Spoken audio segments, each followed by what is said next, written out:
पूर्णस्य पूर्णमादाय पूर्णमेवावशिष्यते। ॐ शान्ति शान्ति शान्तिः। सदाशिवसमारम्भाम्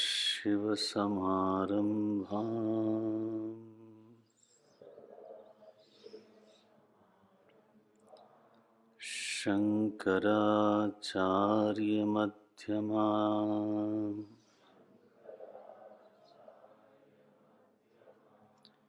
अस्मदाचार्यपर्यन्ताम्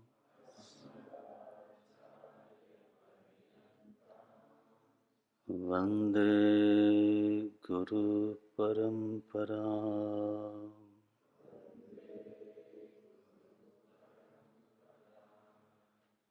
वन्दे गुरुपरम्पराम्।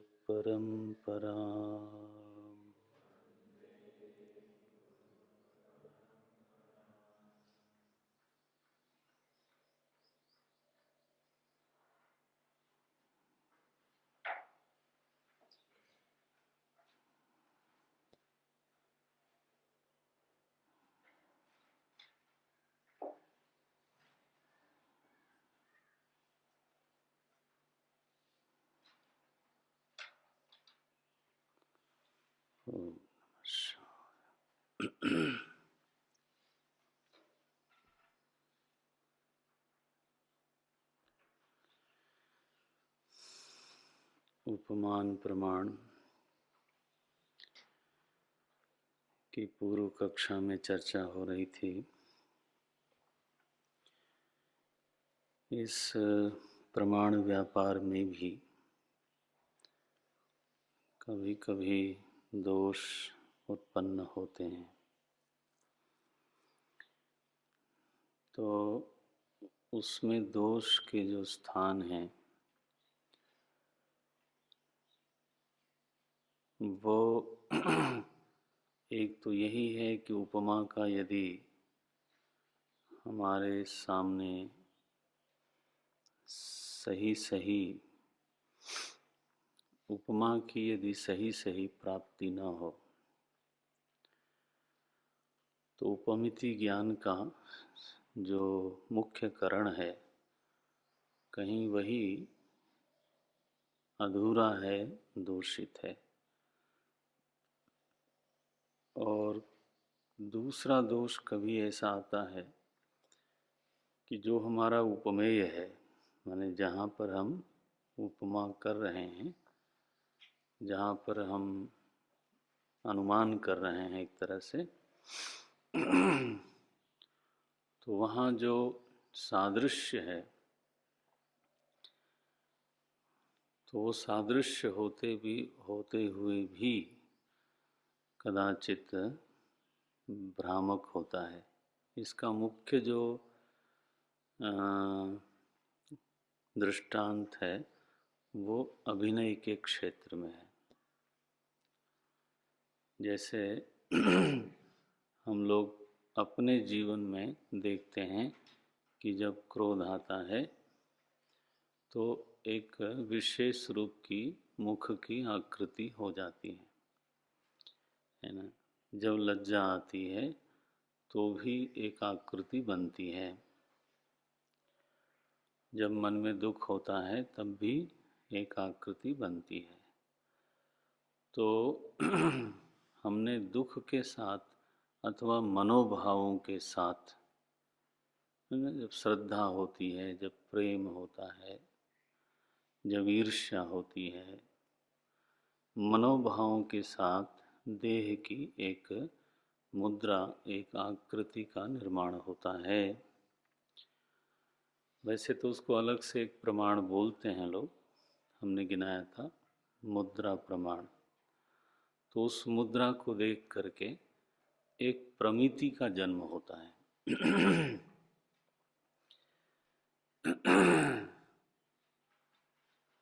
तो वह जो मुद्रा से प्रमिति का जन्म हुआ, वो जब मुद्रा प्रमाण आएगा तो उस पर हम थोड़ी सी चर्चा करेंगे, लेकिन उसमें उपमा शामिल है। क्योंकि मेरे साथ जब वो मनोभाव होते हैं तो मेरी भी ऐसी ही मुद्रा बन जाती है। फिर हमने देखा अपने मित्रों में भी वही मुद्रा बनती है। तो बार बार ये बात सिद्ध हुई कि इस भाव की मुद्रा ये है। अब हमने वैसी ही मुद्रा किसी दूसरे में देखी तो सादृश्य का ज्ञान उत्थित हो गया। मानो पर्दे पर एक अभिनेता के चेहरे पर तो वो मुद्रा देखी हमने, तो हमारे चित्त में तो सादृश्य ज्ञान के कारण वो मनोभाव की स्मृति आई कि ओहो इसकी मुद्रा ऐसी हो रही है, तो निश्चित रूप से ये इस समय बड़ा ही दुखी है। हमने अनुमान किया कि इसके हृदय में जो मनोभाव है वो दुख का मनोभाव है। लेकिन अब वो तो क्या, वो मुद्रा के विशेषज्ञ हैं जनाब, तो वो भीतर शायद सुखी हो रहे होंगे कि मैं एक्टिंग अच्छी कर रहा हूँ, और देखने वाले को भ्रम हो गया कि इस समय ये दुखी होंगे। देखो, तो यह जो अभिनय का जो क्षेत्र है, यहाँ पर महाराज मुश्किल हो जाती है। क्योंकि ये मुद्रा और मनोभाव का जो साहचर्य है, अब यहाँ साहचर्य किसका हो रहा है? मुद्रा और मनोभाव का। वो नियमित नहीं रहा, ये एक साथ दोनों नहीं हैं और इसलिए व्याप्ति ही दूषित है। कभी मुद्रा है और मनोभाव नहीं है। साधारणतः होती है, लेकिन विशेष योग्यता संपन्न लोगों में वो नहीं होती। कभी मुद्रा है, अब विशेष योग्यता माननी पड़ेगी, आखिर उसी का वो पैसा लेते हैं। अमिताभ बच्चन अगर भिक्षुक का अभिनय करें तो आप रोओगे और वो महाराज अंदर हंसेंगे तो इसी का तो पैसा लेते हैं। वो कहते हैं कोई खलनायक था और वो ऐसा अभिनय उसने किया कि थिएटर था, तो एक दर्शक ने जो है जूता निकाल के मारा उसको, फेंका उसको। उसने कहा आज ये सबसे बड़ा रिवार्ड मुझको मिला है तो कि हमारा अभिनय इतने उच्च कोटि का था। लो जी, तो वो विशेष योग्यता संपन्न लोग हैं। और कोई कोई विशेष योग्यता संपन्न विपरीत दिशा में भी होते हैं कि मुद्रा है मनोभाव नहीं है। उनकी योग्यता ये है कि मनोभाव है और मुद्रा नहीं है। और हमारे नरसिंह राव जी नहीं रहे भगवान, बहुत ही मैं तो आदर करता हूँ उनका। तो अब उनके बारे में कहा गया कि वो मेरे ख्याल से जब भी आते हैं लोगों के सामने तो कोई मास्क बनवाया होगा, तो एक ही मुद्रा में आते थे, चाहे प्रलय हो रही हो समाज में पार्टी हार रही हो जीत रही हो। अखबार वालों ने उनको मौनी बाबा कहना शुरू कर दिया तो अब ऐसा तो नहीं आप कह सकते कि मनोभाव नहीं है। तो मनोभाव है, लेकिन संयम इतना है कि वो मुद्रा का रूप नहीं लेती।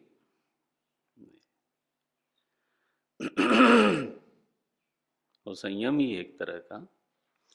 तो वो पॉजिटिव भी हो सकता है, वो निगेटिव भी होता है, दोनों तरह का होता है। खैर वो व्यवहार चर्चा हो जाएगी, अभी हम प्रमाण चर्चा कर रहे हैं।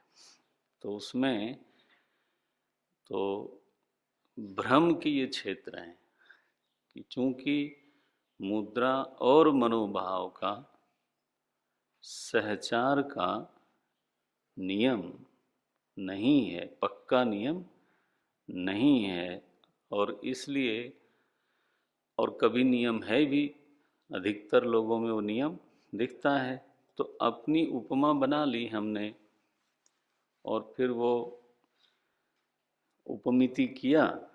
अब वो ज़्यादातर सही निकल आती है, लेकिन कहीं कहीं पर वो गलती भी होती है। तो ये थोड़े से एरर हैं उसमें, तो माने दोष हैं। लेकिन यदि उपमा हमारे पास ठीक है, बिल्कुल ठीक उपमा है, तो उपमिति ज्ञान भी अबाधित अनधिगत होना ही चाहिए। ये अब जैसे मैं कहूँ कि महाप्रलय की जो प्रमा है, उपमिति प्रमा है, अब ये अबाधित है बिल्कुल, शास्त्र से अधिगत अवश्य है, लेकिन कैसा उसका स्वरूप होता होगा महाप्रलय का, ये शास्त्र तो बोल ही सकता है। जो स्वरूप के बारे में एक प्रमा बनी, वो कहाँ से बनी? वो उपमा चाहिए उसके लिए। वो मैंने खुद अनुभव करके देख लिया कि सुषुप्ति में एक अद्भुत उपमा हमको प्राप्त हो गई। शास्त्र अगर बोल भी दे कि किसी की प्रशंसा करना, या कोई भी अपनी प्रशंसा सुनता है तो उसको अच्छा लगता है, तो कैसा अच्छा लगता है ये तो अनुभव करने वाला ही जानता है। शास्त्र के शब्द उस अनुभव का संकेत करते हैं, लेकिन वह अच्छा कैसा लगता है यह तो वो प्रमाता ही जानता है। यह उपमा उसके पास है। तो जब हम किसी और की प्रशंसा करते हैं दिल से, तो उसको कैसा लगता होगा ये हम उपमा से जान सकते हैं, है ना? ये है। तो उपमा अगर हमारे पास शुद्ध हो, अधूरी ना होवे, जांची परखी हुई होवे, तो उपमिति ज्ञान भी बिल्कुल अबाधित असंदिग्ध स्मृति विलक्षण होता ही है, मानना ही पड़ेगा। नौ उपमान के बाद जो प्रमाण है वो है अर्थापत्ति। एक प्रमाण है, उसका नाम रखा गया अर्थापत्ति। ये पांचवा प्रमाण है। अर्थापत्ति प्रमाण का अभिप्राय देखो, मैंने जैसे सुबह कहा था कि कई दार्शनिकों ने इन प्रमाणों को अनुमान के भीतर ही स्वीकार कर लिया, और इसलिए विस्तार से जो निरूपण हुआ वो अनुमान का हुआ। अब उसमें इन प्रमाणों में जहाँ थोड़ा भेद है और आचार्यों ने इसको अलग से स्वतंत्र प्रमाण माना, तो उसका एक संक्षेप रूप आप समझ लो। ये नहीं कि उपमान प्रमाण का क्षेत्र सीमित है, सो बात नहीं है। जैसे मैंने कहा, दूसरे के हृदय पर क्या गुजरती है, ये सारा क्षेत्र तो उपमान प्रमाण का ही है। प्रलय आदि का जो क्षेत्र है वो भी उपमान प्रमाण का ही है। ये वो दूसरे शरीर में भी कोई अहम करके बैठा है, ये तो उपमान का क्षेत्र सीमित नहीं है, निरूपण सीमित है। क्योंकि उसी से लगा हुआ जो प्रमाण है अनुमान प्रमाण, उसका हमने विस्तार से मनन कर लिया। अब अर्थापत्ति का क्षेत्र देखो, न्याय दर्शन ने अर्थापत्ति को स्वतंत्र प्रमाण नहीं माना। उन्होंने कहा भाई इसका तो साफ साफ अंतर, उपमान को तो थोड़ी देर के लिए कुछ कुछ आचार्यों ने स्वीकार भी किया, लेकिन अर्थापत्ति को बोले इसको क्यों आप अलग से स्वतंत्र प्रमाण मानते हो? लेकिन दूसरे आचार्यों ने, दूसरे दार्शनिकों ने अर्थापत्ति को अनुमान से भिन्न, विलक्षण एक प्रमाण माना।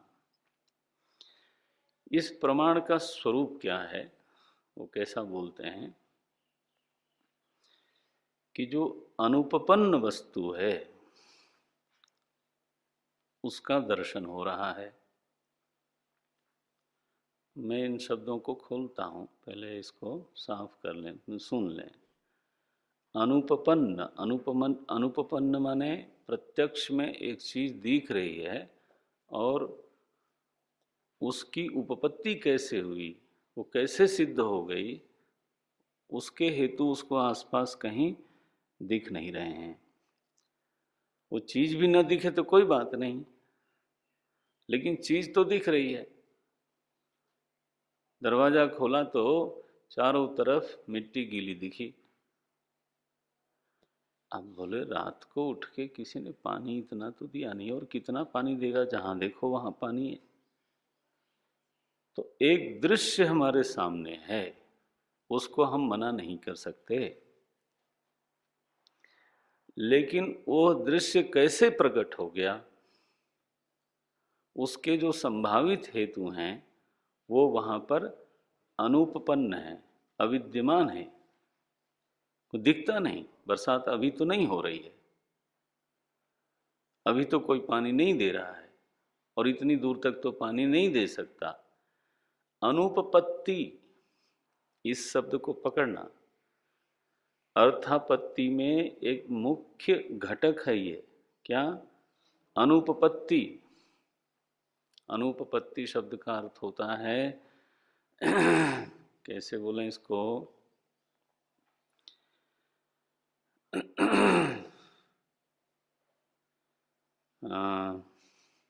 माने सिद्ध नहीं हो पा रही है प्रत्यक्ष रूप से।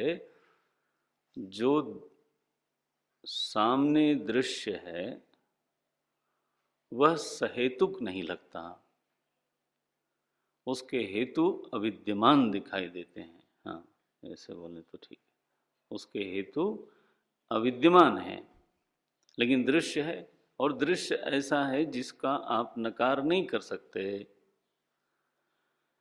तब अर्थांतर, ये जो अनुपपत्ति प्रसूता, ऐसा अर्थ लिखते हैं लोग, ऐसा वाक्य बनाते हैं, अनुपपत्ति प्रसूता अर्थांतर आपत्ति। अर्थांतर आपत्ति, आपत्ति माने प्राप्ति। चूंकि प्रत्यक्ष में जो दृश्य है वो अनुपपन्न है, मेरी बुद्धि जो है वो उसका लॉजिक नहीं समझ पा रही है कि आखिर ये सब कैसे हुआ। तो इस अनुपपत्ति ने हमारी बुद्धि को ठोकर मारी कि नाना नाना, अगर ये प्रत्यक्ष में कोई हेतु नहीं दिखता है तो पीछे इसका कोई अवश्य ही हेतु होना चाहिए। ये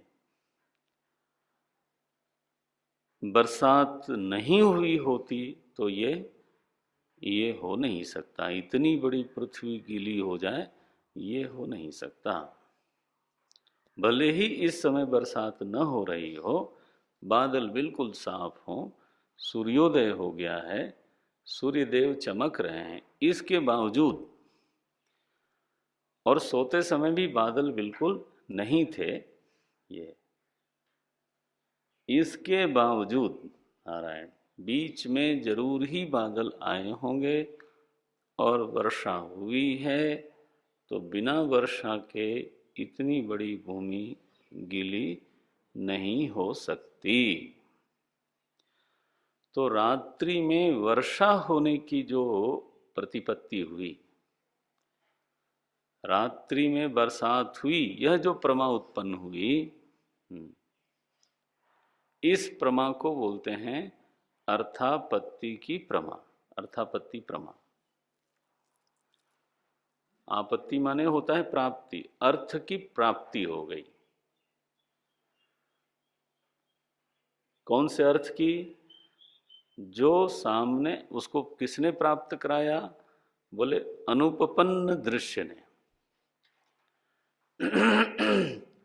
बल्कि ऐसा ज्यादा ठोस ऐसे लिखते हैं, अनुपपन्न अर्थ ने अर्थांतर की प्राप्ति कराई। अर्थ माने, अर्थ माने पदार्थ, विषय, ऐसा समझ लो। जैसे आप शब्द बोलते हो ना, इंद्रियार्थ है, इंद्रियार्थ शब्द बोलते हो ना, तो इंद्रिय का अर्थ माने इंद्रिय का विषय, ये तो अर्थ माने ये पक्का कर लेना। तो इसी तरह से एक ऐसा अर्थ हमारे सामने आ गया जो अनुपपन्न है, उसकी अनुपपत्ति ने हमारी बुद्धि को बलात् प्रेरित करके अर्थांतर की प्राप्ति कराई कि ना ना ना। अब अर्थांतर माने जो अर्थ वहां पर नहीं है, वर्षा अब वहां पर नहीं है, तो भी उसकी प्राप्ति हो गई। ये हो। एक बार हम गुरुदेव के पास थे, और नाम नहीं लेना चाहिए प्रवचन, तो एक थोड़ा मोटी सी अम्मा, तो गुरुदेव ने कहा कि क्यों भाई तुम कुछ डाइट वाइट करो, कुछ करो, ये तो तुम मोटी ही होती जा रही हो। तो उन्होंने कहा कि Swami ji, the fact is that I don't eat, you know, I don't eat much. अब मच मैं अपनी ओर से लगा रहा हूँ, ऐसे जनरली लोग बोल देते हैं कि मैं इतना कोई नहीं खाता। तो गुरुदेव ने ताली बजाई, कमान कमान, 5-7 लोग थे हाल में, तो सब लोग आए, बोले हियर इज द एर्थ आश्चर्य। लोगों ने कहा what is that Swami ji? बोले the effect is here but there is no cause. She says that I don't eat, but वो अनुपपन्न अर्थ है। मोटापा ऐसा है कि अगर आप ये कह दो कि खाया नहीं जा रहा है, तो वो तो अनुपपन्न हो गया। तो कहीं न कहीं फिर अर्थांतर की प्राप्ति करनी पड़ेगी। क्या?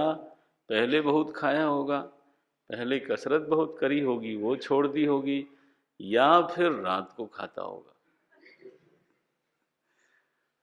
इकट्ठे नहीं खाता, लेकिन 15 बार खाता है।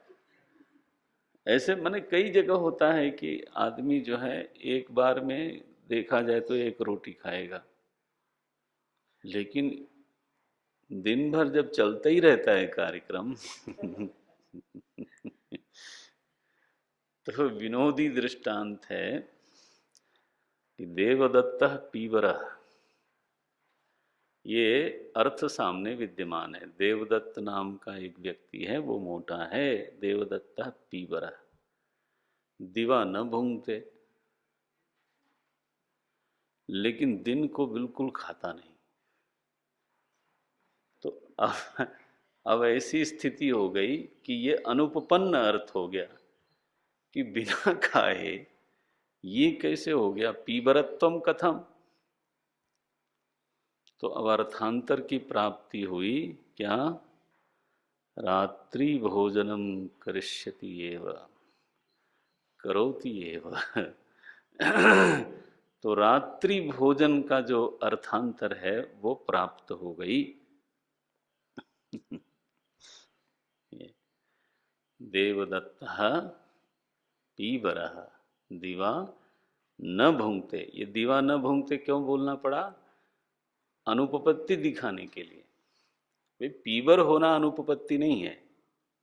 कोई मोटा हो तो मोटा हो सकता है, लेकिन जब कहा जा रहा है कि मोटापे का जो प्रत्यक्ष कारण हो सकते हैं वो वहाँ पर नहीं है। अनुपपत्ति दिखाना बहुत जरूरी है। अर्थापत्ति की प्रसूति होती है किससे? अनुपपत्ति से। विचित्र मामला है। जब तक वो इलॉजिकल नहीं लगता है, लॉजिक्स आर नॉट सीन। जैसे बरसात हो रही हो और पृथ्वी गीली हो तो क्या दिक्कत है? लेकिन सोया था तो आकाश निर्मल था, बादल रहित था। अभी जगा हूं तो सूर्योदय है, बिल्कुल ठीक ठाक है। तो अनुपपत्ति से प्रसूत जो अर्थांतरपत्ति है उसको बोलते हैं अर्थापत्ति, प्रमा। नारायण। अब इसको नैयायिकों ने कहा ये तो सामान्तो दृष्ट अनुमान है और इसमें व्यतिरेकी व्याप्ति लगती है, जबरदस्ती आपने एक प्रमाण अलग से बना लिया। वो गलत नहीं बोल रहे हैं, सही है। व्यतिरेकी व्याप्ति, केवल व्यतिरेकी व्याप्ति। क्यों भाई? अरे जहां वर्षा का अभाव है वहां पर भूमि के गीलेपन का भी अभाव है। अब ये जो अभाव में अभाव की व्याप्ति है वो तो है, बनती है, उसमें क्या है? अन्वयी व्याप्ति नहीं बनी, लेकिन केवल व्यतिरेकी व्याप्ति तो बनती ही है। जहां भोजन का अभाव है वहां पीवरत्व का भी अभाव है, अविनाभाव तो सिद्ध हो रहा है। तो वहां पर केवल व्यतिरेकी व्याप्ति बनती है और उस व्याप्ति के बल से ये एक अनुमान है। कोई ये अलग से प्रमाण मानने की इसको आवश्यकता नहीं है। ये नया दर्शन का कहना है, सही है वो। इसमें हमें केवल इतना कहना है कि अनुमान का क्षेत्र बहुत विशाल है। जैसे आपने इंद्री का भी अनुमान कर लिया करण होने के नाते। अर्थापत्ति का क्षेत्र सीमित है।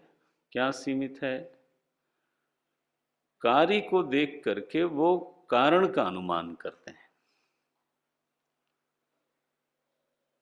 वहां पर जो व्याप्ति है, जैसे आपने देखा धूम और अग्नि, इसमें जो व्याप्ति है, आप ये नहीं कह सकते कि धुआं और अग्नि का कार्य कारण संबंध है, बिल्कुल नहीं बोल सकते।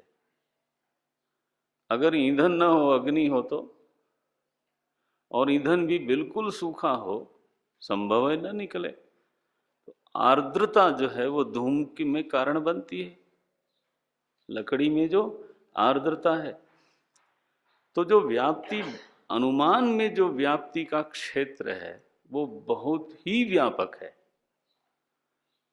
जितने अनुमान होते हैं वो सब व्याप्ति के कारण होते हैं, और वो व्याप्ति कार्य कारण की भी बनती है, करण क्रिया की भी बनती है। आपने पढ़ा है ना? प्रमेयत्व की बनती, पता नहीं कितनी कितनी चीजों की बनती है। तो जब अर्थापत्ति को अलग कर दिया तो उसमें उद्देश्य ये है कि एक जो संबंध है कि जहाँ जहाँ कार्य होगा वहाँ वहाँ कारण अवश्य होना चाहिए। तो एक विषय को विशेष रूप से चुन लिया गया मनन के लिए, अध्ययन के लिए। ये जैसे स्पेशलाइजेशन करना हो। क्यों ऐसा चुना गया? क्योंकि इट नीड्स स्पेशल अटेंशन। क्योंकि ये जो कार्य कारण संबंध है पर जो विचार है उसको विशेष ध्यान की जरूरत है। सच्ची बात तो ये है कि दुनिया में जितने भी साइंटिफिक विचार हुए हैं, जिसको लोग वैज्ञानिक विचार कहें किसी भी क्षेत्र में, उसमें ये जो एक सिद्धांत मनुष्य जाति ने पकड़ा है ये अबाधित है। प्राय सभी लोगों ने स्वीकार कर लिया इसको, लॉ बना दिया। There can not be an effect without a cause. बस इस सिद्धांत को पकड़ करके इतने बड़े बड़े नियम प्रकट हुए। लॉ ऑफ ग्रेविटी वैसे ही हुई कि भाई ये कार्य घट रहा है, इसका कारण क्या होगा। देखो, एक अंकुर निकल रहा है, बीज हमने डालते हुए देखा नहीं, इसका कारण होना ही चाहिए। बोले नहीं, तो अपने ही निकल आया। अरे अपने कैसे निकल आएगा? कार्य है तो कारण को होना ही चाहिए। ये तो चूंकि यह एक विशेष क्षेत्र बन जाता है कार्य कारण का, और इसलिए इस पर विशेष ध्यान देने के लिए इसको अलग से एक प्रमाण बनाया गया। नारायण। तो कारण की खोज इसी प्रमाण से होती है। अब जगत एक कार्य है। देखो, सीधे ही मैं इस प्रमाण का प्रयोग पूरे जगत पे ही कर देता हूँ। क्या हुआ? जगत एक कार्य है। देखो, प्रमाण प्रयोग करते समय स्टेप्स के अनुसार चलना चाहिए।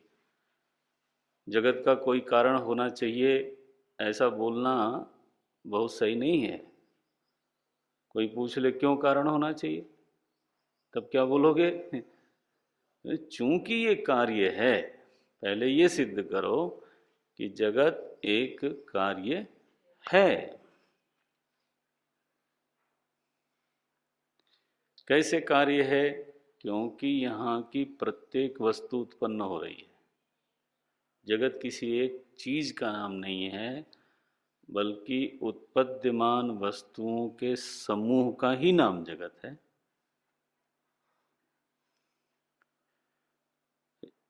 आकाश को जगत कहें कि पृथ्वी को कहें कि लोगों को कहें, अरे भाई सबका नाम जगत ही है, और सबका एक स्वभाव है जायते।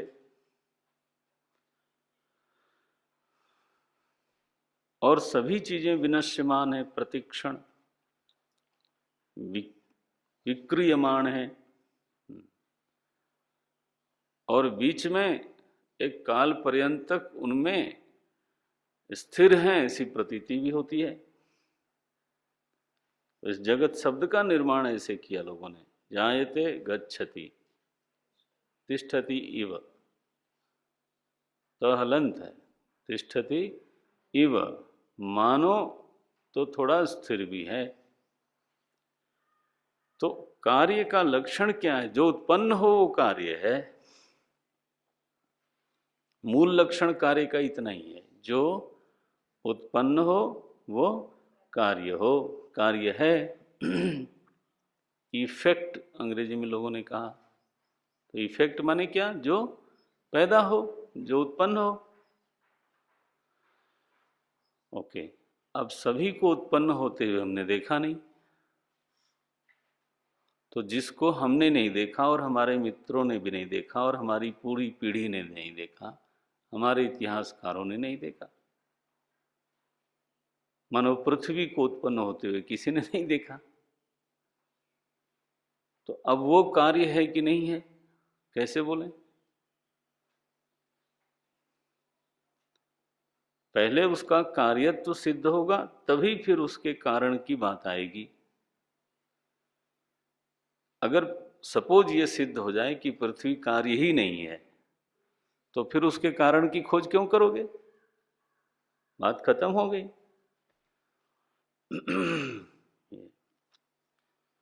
तो पृथ्वी पहले तो कार्य है। कैसे? तुमने उत्पन्न होते हुए तो देखा नहीं। बोले वो विक्रियमाण है।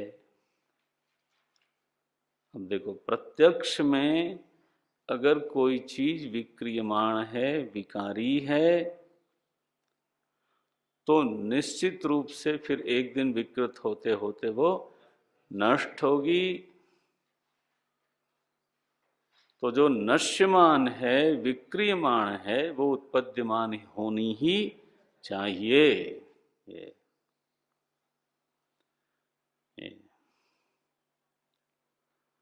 ध्रुवम जन्म मृतस्य च। देखो नियम कैसा भगवान ने बनाया। मृतस्य जन्म ध्रुवम, जो मर रहा है या मरा, उसका जन्म अवश्य है। लो, जन्म की सिद्धि किससे की? मरण से। ये देखो, और ये मरेगा। अरे अभी तो जीवित है, तुम्हारे सामने खड़ा बात कर रहा है, तुम क्यों बोलते हो मरेगा? तो बोले उसकी सिद्धि जन्म से होगी। जातस्य ही लो, प्रसिद्ध से अप्रसिद्ध की सिद्धि की जाती है। सिद्धि का मतलब यही है। जन्म प्रसिद्ध है और मृत्यु अप्रसिद्ध है तो वो सिद्ध हो गया।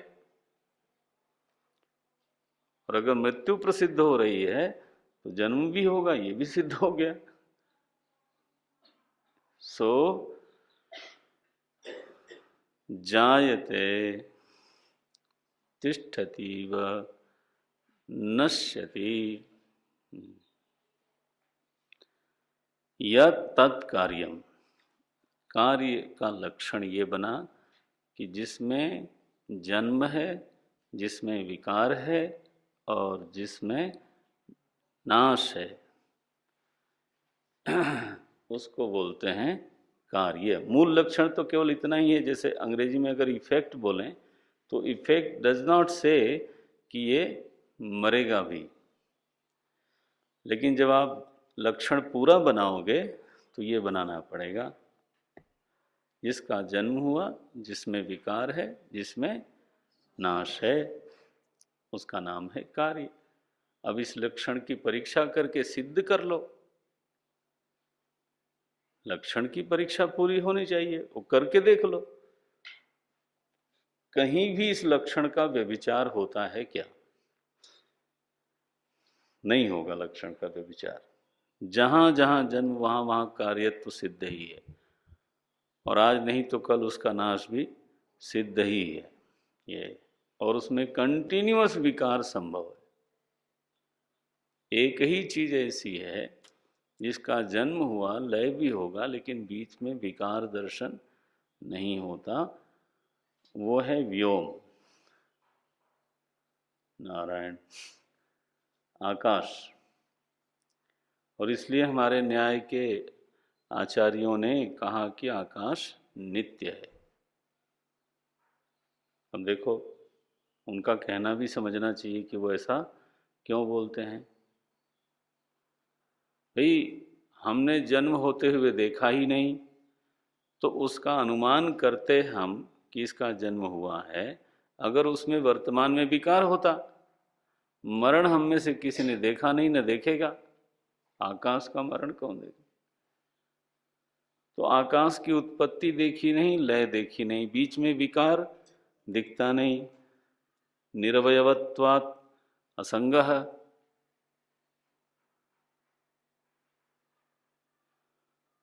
अब देखो, तो फिर उसको आप कार्य श्रेणी में कैसे ला सकते हो? ये वो बोलते हैं। आकाश तो फिर नित्य होना चाहिए। तो अब देखो, ऐसे बौद्धिक ईमानदारी इतनी है इन लोगों की कि अगर उनको लगता है कि नहीं आकाश को नित्य ही होना चाहिए, तो फिर उन्होंने सिद्धांत ही बना लिया कि आकाश तो नित्य है, बस। महाराज, ये तो ठीक ही लग रहा है लॉजिक, तो फिर आप क्यों मानते हो उसको नित्य? भाई, जब वो ठीक लग रहे हैं तो आप गलत क्यों कर रहे हो? बोले समस्या ये है कि प्रमाणांतर से बाधित हो रहा है ना ये विषय। प्रबल प्रमाण है श्रुति। जगदोत्पत्ति में अनुमान प्रबल प्रमाण नहीं है, वो भी एक प्रमाण है, लेकिन वह सबसे प्रबल प्रमाण नहीं है। श्रुति माता कहती हैं तस्मात् एतस्मात् आकाश संभूतः। अब जब श्रुति स्वमुखे न एव, अपने ही मुख से बोलती है कि आकाश संभूतः, आप लोग पढ़ते हो तैतरी में। अब हम कौन होते हैं बीच में कहने वाले कि वो उत्पन्न नहीं होता? ये तो प्रमाणांतर से अबाधित होनी चाहिए, ये तो बात पहले आ गई। प्रमा का लक्षण यही है कि उसमें अबाधितत्व होना चाहिए। प्रबल प्रमाण से बाधित न होवे। अब जगदोत्पत्ति में सबसे प्रबल प्रमाण तो सीधा सीधा श्रुति है। नारायण। इसलिए फिर हमारे मत में, हमारे संप्रदाय में, वेदांत संप्रदाय में आकाश की उत्पत्ति होती है, और उत्पत्ति होती है तो लय भी होता है। महाप्रलय में आकाश तो क्या, महतत्व का, हिरण्यगर्भ का भी लय होता है। जो आकाश का दादा है, बाप भी नहीं, हाँ, आकाश का पिताश्री तो है समष्टि अहंकार, और उस अहंकार के पिताश्री का नाम है महत तत्व। उनका भी जब लय हो जाता है तो और क्या बताएं। योग दर्शन ने भी इसको स्वीकार किया, सांख्य ने भी स्वीकार किया। उनका कहना है भाई केवल त्रिगुण, जो त्रिगुणात्मक प्रकृति है वो साम्य अवस्था में रहती है, उसका नाम है महाप्रलय। ये तो सांख्य, योग, वेदांत सब ने आकाश की उत्पत्ति को स्वीकार किया है। हालांकि उसमें विकार दर्शन नहीं है प्रत्यक्ष में, और जन्म मरण तो कोई देख ही नहीं सकता, और किसी की इतनी लंबी आयु नहीं है। नारायण। बहरहाल तो कार्य का लक्षण ये हुआ कि जिसका जन्म हो, जिसमें विकार हो हमारी मदद के लिए कि वो अनुमान कर सकें, और जिसमें विनाश हो, उसी का नाम है कार्य। जगत की समस्त वस्तुएं इन्हीं धर्मों से आक्रांत हैं। इसलिए लक्षण घटित होने के कारण, इसलिए समूचा जगत कार्य रूप है। एक बार ये सिद्ध हो गया तो अब कार्य बिना कारण के नहीं हो सकता। अब अगली बात ये आई, ये अर्थापत्ति प्रमाण की महिमा है कि कार्य अगर है तो कारण के बिना वो हो नहीं सकता। तो उस कारण की प्राप्ति कैसे की जाए, अर्थापत्ति कैसे की जाए। आपत्ति माने प्राप्ति। तो उस कारण की प्राप्ति, उस कारण की खोज कैसे हो गए। ओम नारायण। गुरुदेव हमारे ऐसा बोलते थे, बड़ा ही फेमस उनका स्टेटमेंट था। तो बोलते थे, cause hunting is the only occupation of intellect. एक शब्द बोलते थे वो, कॉज हंटिंग, कारण की खोज करना। वो खोज शब्द की बजाय हंटिंग लिख देते थे, बोल देते थे हंटिंग। हंटिंग माने शिकार करना जैसे होता है, हंट करना। तो पीछे जो है वो शिकार के पीछे पीछे दौड़ता है शिकारी। तो ऐसे कारण की खोज, कारण के पीछे पीछे पीछे पीछे दौड़ता है कौन, हमारी बुद्धि।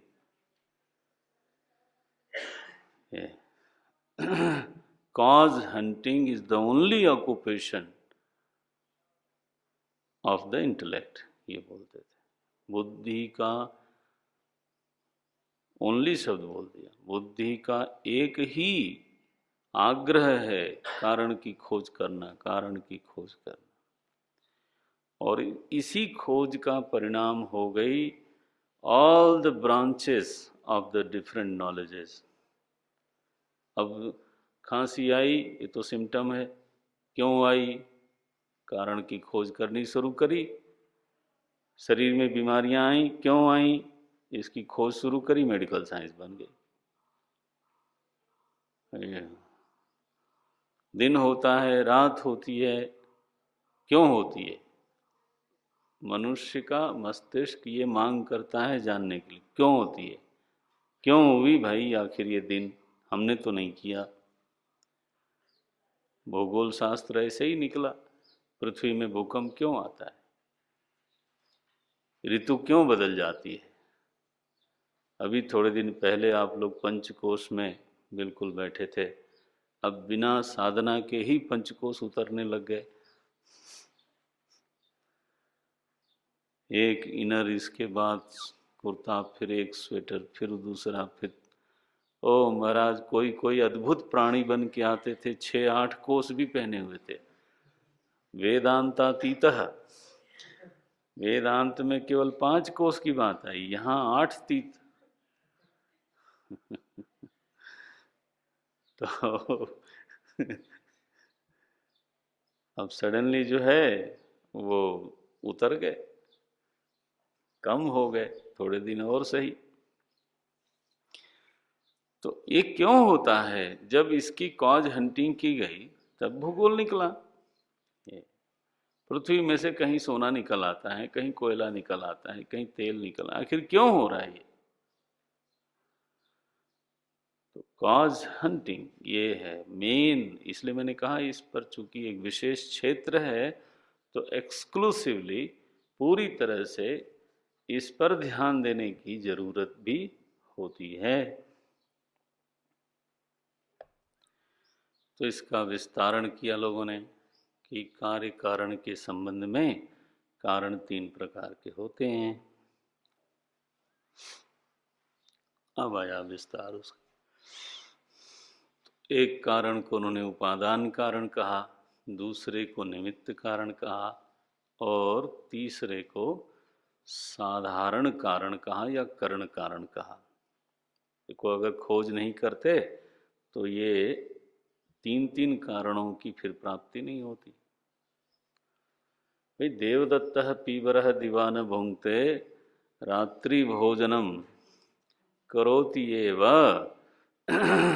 यह जो निष्पत्ति है वो निष्पत्ति जल्दी में भी हो सकती है। अब किसी की थायराइड हो तो नहीं हुआ, क्योंकि निमित्त कारण भी कुछ हो सकता है, कोई और चीज हो सकती है, केवल उपादान कारण ही बोलेंगे तब तो ठीक है।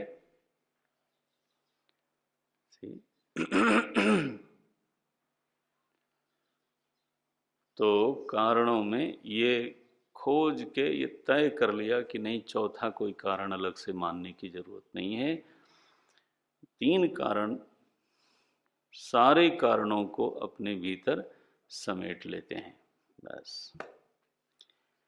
और ये भी फिर तय हो गया कि एक कारण कहने से वो सही बात नहीं होती, 2 कारण कहने से भी सही नहीं होता। सो कारणत्रय की स्थिति बनती है। उपादान कारण वो है जो अपने कार्य में विद्यमान है। यत उपादाय कार्य प्रवर्तते, जिसको लेकर के ही कार्य प्रवृत्त होता है। न्याय दर्शन में इसको समवायी कारण बोलते हैं। एक शब्द बोल दिया मैंने, उसको संस्कार पड़ा रहे इसके लिए, कभी इसकी व्याख्या करेंगे।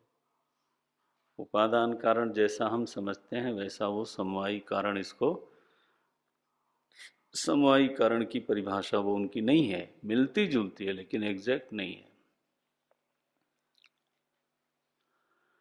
सो उपादान कारण हुआ।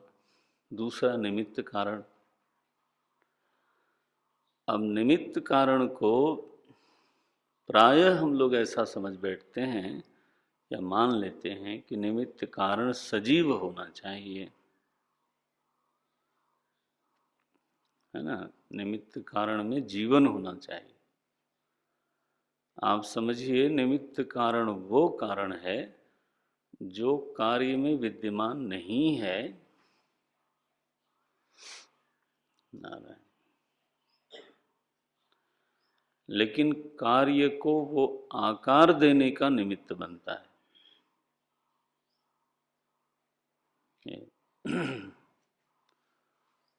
कार्य को आकार देने का निमित्त बनता है। तो कार्य के आकार में जो निमित्त कारण है उसकी छाया दिखती रहेगी। अगर किसी चित्रकार ने चित्र बनाया है तो भले ही वो उस चित्र में विद्यमान न हो, लेकिन एक तरह से वो विद्यमान है भी। किस तरह से कि देखने वाला जो रसिक है उसको ये समझ में आएगा कि जिसने भी ये चित्र बनाया है उसका सौंदर्य बोध कैसा था, उसकी रुचि कैसी थी, उसकी अप्रोच कैसी थी। देखो, उसकी जो छाया है, उसका जो प्रभाव है, उसी को उसने चित्र पर उतारा है। घट देख करके अगर गांव के लोग, छोटा गांव हो, कुम्हार को जानते हों, 2-3 कुम्हार घर रहते हों, तो घट देख करके कोई बोल सकता है कि ये तो अमुक के घर से लाए हो तुम। क्यों भाई? अरे बोले वही ऐसा घट बनाता है। तो देखो, क्यों क्यों अनुमान किया? क्योंकि जो आकार घट में है, जो सुडौलता है, जो सुंदरता है, जो फिनिश है, उस पर उसकी छाया पड़ी हुई है। वो तो प्रोत है वो। हालांकि वो कुम्हार अपने घर बैठा हो, अलग पड़ गया उससे, कार्य से अलग है, फिर भी उसका ही, उसकी ही छाया उस घट पर विद्यमान है। अब देखो, जंगल में या हमारे वाटिका में बहुत सारे ऐसे बीज अंकुरित रहते हैं, तो अब उनका निमित्त कारण तो किसान नहीं है। किसान को पता ही नहीं कि कितने बीज डाले, क्या हुआ। अब बोलो, कोई आम खा करके फेंक देता है कई बार, और उसमें से वो बीज अंकुरित हो जाता है। अब इसका निमित्त कारण कौन है? वो आम खाने वाला, उसको पता ही नहीं। उपादान कारण क्या है? बीज उपादान कारण हो नहीं सकता, क्योंकि बीज में इतना सामग्री नहीं है कि वो वृक्ष का आकार ले ले। इतनी सी मिट्टी से घड़ा नहीं बना सकते आप। उपादान कारण की मात्रा भी तो बड़ी होनी चाहिए ना, कार्यानुरूप होनी चाहिए। तो बोले एक मुट्ठी मिट्टी बनाए इल्ली, बोले अब चूंकि मिट्टी उपादान कारण होती है, इसलिए लाओ इस मिट्टी से घट बनाओ। इस मिट्टी से घट कैसे बनाएंगे?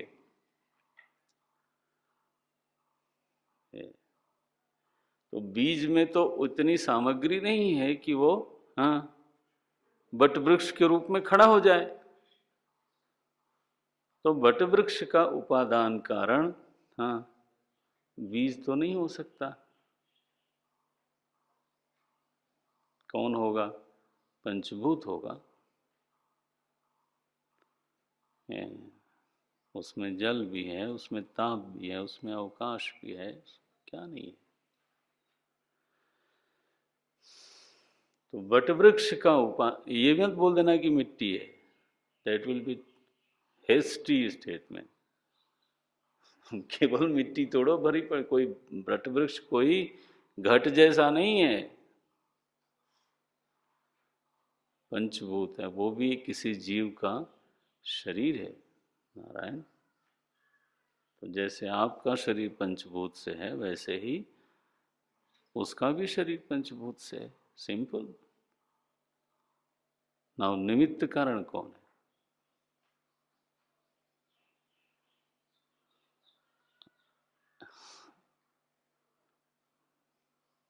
तो किसको ठहराएंगे? उस बीज को ही निमित्त कारण मानना पड़ेगा, जिसने पंचमहाभूत को उस आकार में खड़े होने के लिए बाध्य किया। ये आखिर पंच महाभूत को उसी आकार में, उसी आकार में उपस्थित होने के लिए निमित्त कौन बन रहा है? बीज। इसलिए ये हम नारायण, इसलिए यह बात बहुत सही नहीं होगी कि निमित्त कारण हमेशा ही कोई सजीव, और ख़ास तौर से आदमी को इतना गर्व है ना कि वो कम से कम आदमी तो होना ही चाहिए फिर तो आदमी की ज़रूरत हर जगह नहीं है। तो निमित्त शब्द लिखा, जीव कारण लिख देते फिर क्या? उन्होंने उपादान के बाद क्या लिखा? निमित्त कारण। ये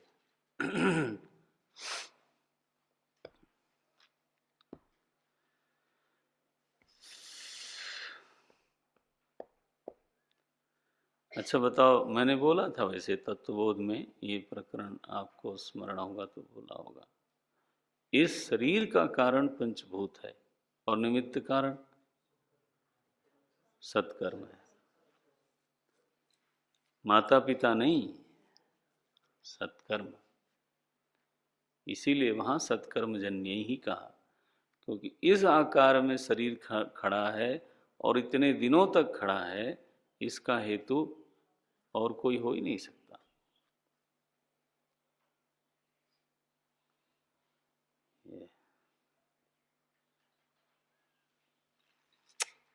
सत्कर्म जन्य ही ऐसा शब्द बोले, सत्कर्म जन्यम, तो निमित्त कारण और फिर करण कारण, साधारण कारण जो है उसमें माता पिता आ जाएंगे, क्योंकि उनके कारणत्व का भी निषेध करना विचार का अधूरापन है।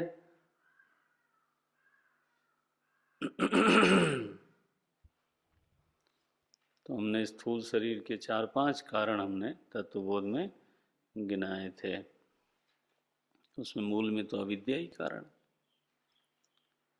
क्योंकि कारण शरीर को कारण इसीलिए कहा गया क्योंकि वो इन दोनों शरीरों का कारण है। ये देखो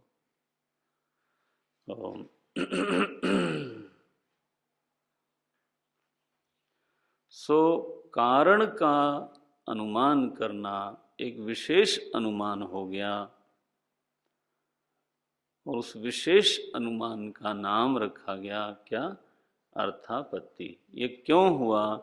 क्योंकि एक अर्थ हमारे सामने है और उसका सीधे सीधे उसकी उपपत्ति हमारी बुद्धि में नहीं हो रही है,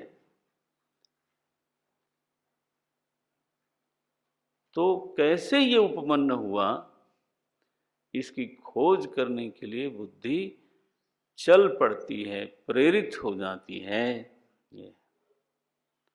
यह शरीर आया, बच्चा एक आया, जन्म हुआ, अब एक अर्थ हमारे सामने है, कहाँ से आया? तो उपपत्ति करने के लिए जब चलेंगे, थोड़ी ही दूर बुद्धि चल के थक जाने वाली होगी तो कहेगी माता के गर्भ से आया। थोड़ा और चलेगी तो बोले माता पिता के परस्पर संबंध से आया। अब ज्यादातर बुद्धि चलते चलते इस पड़ाव पर आके, हाँ जी, हैं, थक गई, सोने का मन होने लगा कि बस भाई छुट्टी करो। परस्पर संभूतम किमन्यत काम है तुकम। भगवान ने कहा कि ऐसी दृष्टि वाले बहुत लोग हैं।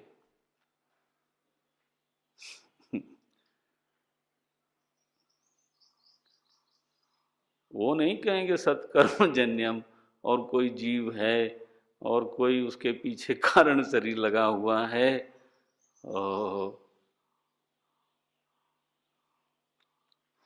लेकिन जो भी खोज करी किसी ने, चाहे माता तक की खोज करी, वो की इसलिए क्योंकि प्रत्यक्ष में बच्चा दिखाई दे रहा है और उसकी उपपत्ति करने का मन को एक चाह होती है कि क्यों हुआ, ये कैसे हो गया।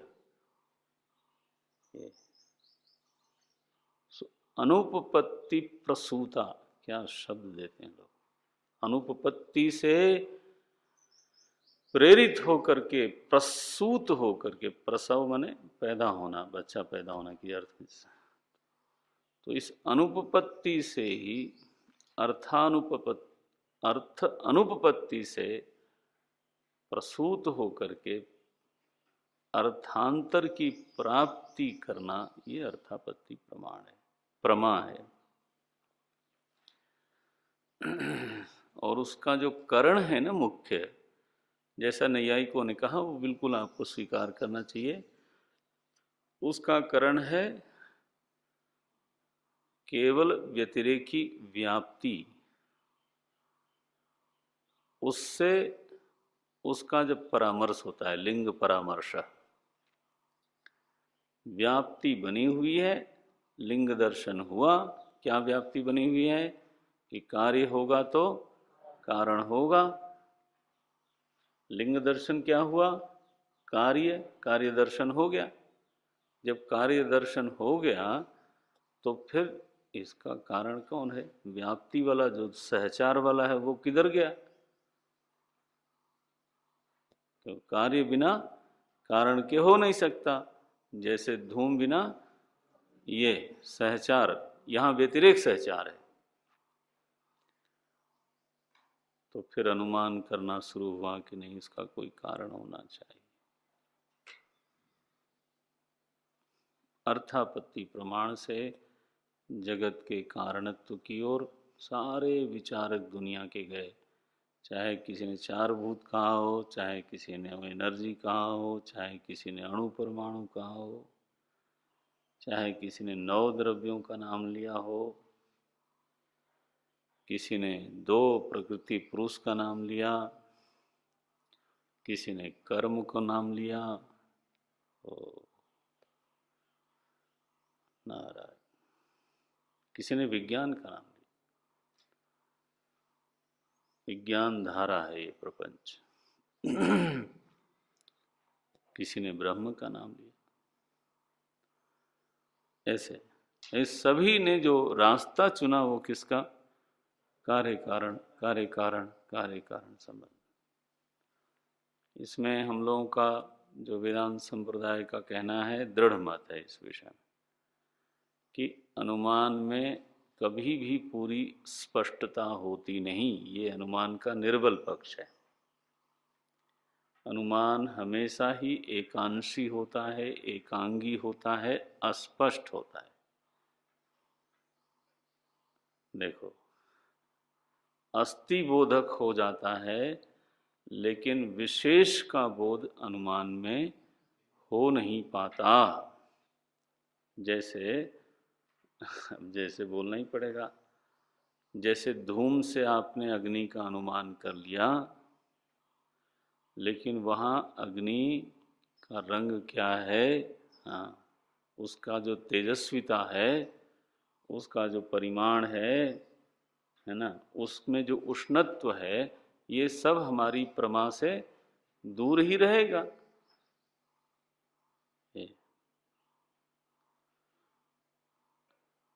प्रत्यक्ष का बल ये है कि वो उसकी उष्णता का भी अनुभव करेगा, वो उसके तेजस का भी अनुभव करेगा। लेकिन प्रत्यक्ष, अब ये बलाबल का फिर कभी चर्चा करेंगे। पहले प्रमाणों का स्वरूप समझ लीजिए, फिर प्रमाणों में परस्पर बलाबल का निश्चय होता है। कौन प्रमाण किस विषय में बलवान है, उसका निर्बल पक्ष क्या है, उसका प्रबल पक्ष क्या है। नारायण। तो अब है, अब जैसे प्रत्यक्ष का निर्बल पक्ष ये है कि वो सीमित है। अब उसी पर भरोसा करें तो आपका जीवन और पशु के जीवन में कोई अंतर ही नहीं। तो भगवान बोलते ही हैं, प्रत्यक्ष ही शरणाहा, प्रत्यक्ष मात्र की शरण में रहने वाले पशुवत। लोक में कहावत है कि आदमी नाक के आगे नहीं देखता, इसका जो विजन है वो नाक से आगे तक जाता ही नहीं। मतलब क्या, प्रत्यक्ष ही शरणा। ये तो विजनरी तो तभी बोलते हैं जब वो जो 50 साल बाद कोई चीज होने वाली हो सकती है, उसका वो अनुमान कर सके, विजुलाइज करे। तो अनुमान का ये प्रबल पक्ष है, प्रत्यक्ष का ये निर्बल पक्ष है। ये सबका अपना बल घटता बढ़ता रहता है। ऐसा विचित्र मामला है, प्रमाणों की दुनिया ऐसी है। तो वेदांत का ये कहना है कि कार्य कारण के क्षेत्र में जहां तक आपका अनुमान प्रत्यक्षीकरण की संभावना रखता है, वहां तक तो काम चलता है। मैंने आपने अनुमान किया और कालांतर में टेक्नोलॉजी डेवलप हुई और आपने उसका प्रत्यक्षीकरण कर लिया, तो कुछ चल जाएगा। लेकिन ध्यान रखना, आज का विज्ञान जगत ये मानता है कि प्रोबेबिलिटी हमेशा रहेगी। Even in math you might say 99% accuracy, but nobody can say 100% accuracy. मैंने भी रेस्पेक्ट आइंस्टाइन, उन्होंने कहा कि विज्ञान 3 पदार्थों की खोज को लेके चला था। एब्सोल्यूट नॉलेज, अमृत जिसको बोलते हैं नेक्टर, कोई ऐसा रसायन सुना जाता है जिससे आदमी अमर हो जाए, एंड पारस, समृद्धि की कामना से चले थे लोग खोज करने कि कोई ऐसा पत्थर है जो लोहे को सोना बना देता है। तो बोले they have achieved many thing but they have failed to achieve the main target.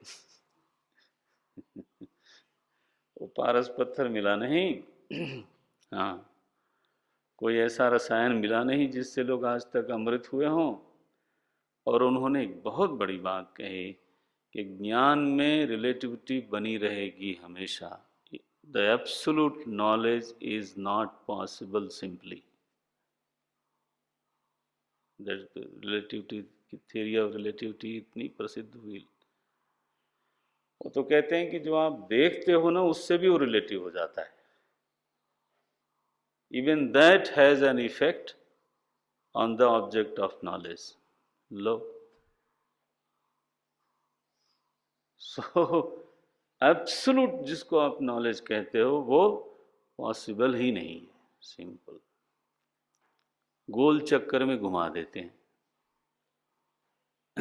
एक दिन मैं जीन थियरी सुन रहा था, बड़ा मजा आया मुझे।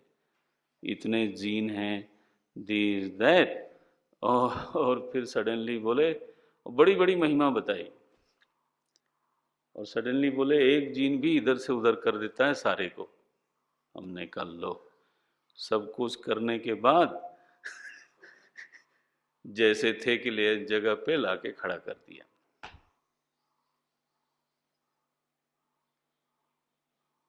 एनडीए क्या, नहीं क्या, डीएनए, डीएनए इतने हैं, उससे ये ट्रीटमेंट हो सकता है। और फिर बीच में कुछ ऐसे डीएनए हो सकते हैं, वो थोड़े से ही हैं अज्ञात, लेकिन they can have the impact on everyone. चलो,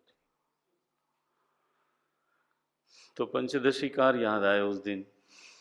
उन्होंने आखिर में लिखा, महाराज आप इन प्रमाणों से अगर जगत, हाँ, अपना काम व्यवहार चलाने के लिए बहुत मददगार है, लेकिन तत्व निश्चय करने जाओगे तो अज्ञानम शरणम तव।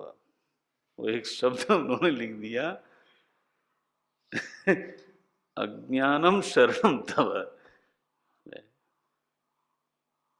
तो अगर अर्थापत्ति से अस्पष्ट रह जाता है ज्ञान, तो फिर कैसे कारण का पक्का पक्का अनुसंधान कैसे हो? बोले उस विषय में शास्त्र प्रमाण है। अर्थापत्ति बाद में आप प्रयोग करके थोड़ी मदद ले लो, शास्त्र प्रमाण को समझने के लिए मदद कर लो अपनी। लेकिन जो प्रबल है वो है शास्त्र प्रमाण। ब्रह्म जगत का कारण है, ये अर्थापत्ति से हमने नहीं माना। किससे माना? शास्त्र से। यतो वा इमानि भूतानि जायन्ते येन जातानि जीवन्ति यत् प्रयन्त्य विसंविशन्ति तद ब्रह्म। ये देखो, ये शास्त्र। तद ब्रह्म, और फिर क्या बोले, तद विजिज्ञासस्व, उसकी जिज्ञासा करो। ये हमारा कोई अर्थापत्ति का निश्चय नहीं है, ये श्रुति का निश्चय है। उसका नाम किसने हमको सुनाया? उसका नाम सुनाया श्रुति ने। तो खैर, तो हम अब शास्त्र प्रमाण की बात कल करेंगे, कल नहीं परसों करेंगे। और एक छोटा सा प्रमाण बचता है, छोटा सा, उसका नाम है अनुपलब्धि प्रमाण। बाकी हम हल्के से बताएंगे। अनुपलब्धि, किसी चीज की उपलब्धि न होना। हमारे आचार्यों का कहना है कि आखिर अभाव भी ज्ञेय पदार्थ है। जी, मेरे हाथ पर क्या है बताओ? कुछ नहीं। आखिर वो ऑब्जेक्ट बना कि नहीं आपकी नॉलेज का? तो ये किस प्रमाण से बना? इंद्रिय सन्निकर्ष तो है नहीं। व्याप्ति किसकी किस में है? कार्य कारण संबंध है क्या? उपमा है क्या? ये देखो, तो जब एक प्रमा हो रही है तो उसका असाधारण करण किसी को होना चाहिए। ये अभावक ज्ञान, नारायण, तो वो भी एक प्रमाण है। परसों देखते हैं उसको। ओम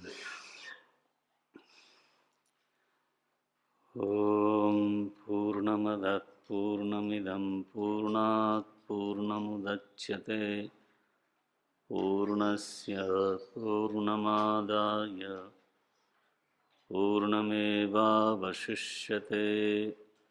ओम शांति शांति शांति। हरि ओम श्री गुरुभ्यो नमः। हरि ओम।